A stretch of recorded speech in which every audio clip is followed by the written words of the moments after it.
कल्पना कीजिए, अगर इस संसार में कोई ऐसा योद्धा हो जो मृत्यु को भी अपने सामने झुकने पर मजबूर कर दे, जिसके एक मंत्र से यमदूत धरती पर उतर ही न सके और जिसकी शक्ति के कारण लोग मरना ही बंद कर दे।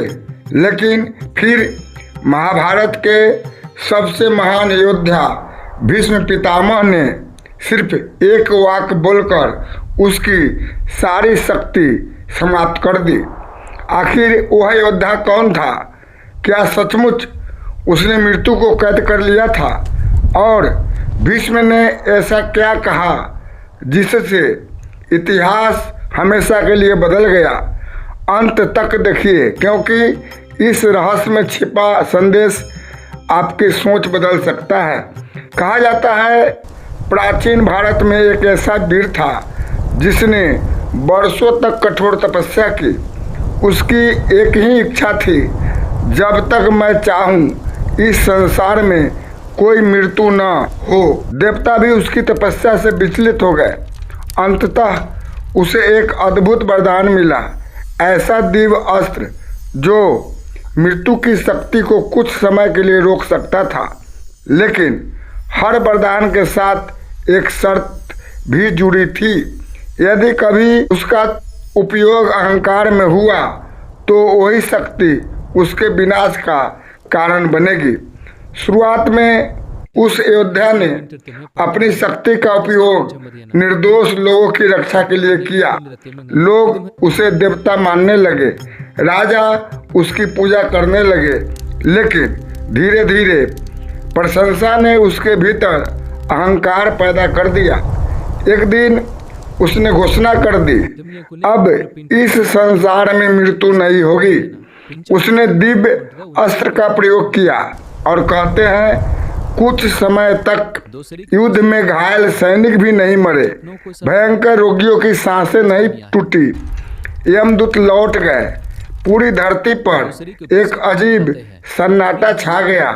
शुरुआत में सब लोग खुश हुए, लेकिन कुछ ही दिनों बाद समस्या शुरू हो गई। जो अत्यधिक पीड़ा में थे वे भी मुक्त नहीं हो पा रहे थे। प्रकृति का संतुलन बिगड़ने लगा, जीवन आगे बढ़ना बंद हो गया। तभी यह समाचार हस्तिनापुर पहुंचा। भीष्म पितामह ने सब कुछ सुनने के बाद उस योद्धा को बुलाया। वह गर्व से बोला, देखिए, मैंने मृत्यु को हरा दिया है। भीष्म मुस्कुराए। उन्होंने कहा, तुमने मृत्यु को नहीं रोका, तुमने जीवन को रोक दिया है। यह सुनकर वह योद्धा हंस पड़ा। तब भीष्म बोले, जन्म और मृत्यु एक ही चक्र के दो भाग है। यदि मृत्यु रुक जाए तो नया जीवन भी रुक जाएगा। जिसे तुम विजय समझ रहे हो वह संपूर्ण सृष्टि की हार है। इन शब्दों ने उस योद्धा का अभिमान हिला दिया।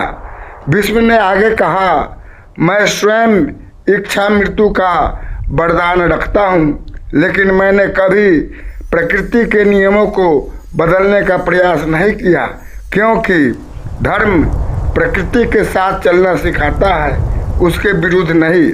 यह सुनते ही योद्धा की आंखों से आंसू बहने लगे। उसे अपनी भूल समझ आ गई। उसने उसी क्षण दिव्य अस्त्र का प्रभाव समाप्त कर दिया।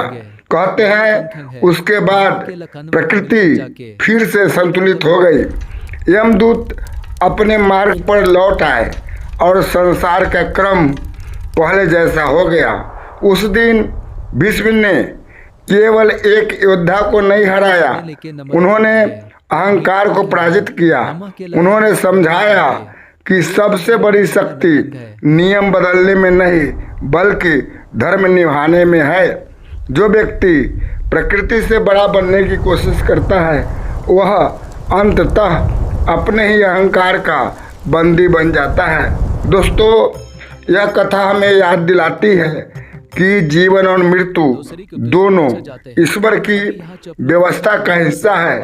सच्चा वीर वह नहीं जो मृत्यु को रोक दे, बल्कि वह जो धर्म और सत्य के मार्ग पर चलते हुए हर परिस्थिति का साहस से सामना करे। अगर आपको ऐसी रहस्यमय, दिव्य और सोच बदल देने वाली महाभारत कथाएं पसंद है तो वीडियो को लाइक करें, चैनल झलक दिव्य ज्ञान को सब्सक्राइब करें और कमेंट में ज़रूर लिखें जय श्री कृष्ण। अगली बार हम महाभारत का एक और ऐसा रहस्य लेकर आएंगे जिसे बहुत कम लोग जानते हैं। थैंक यू, धन्यवाद।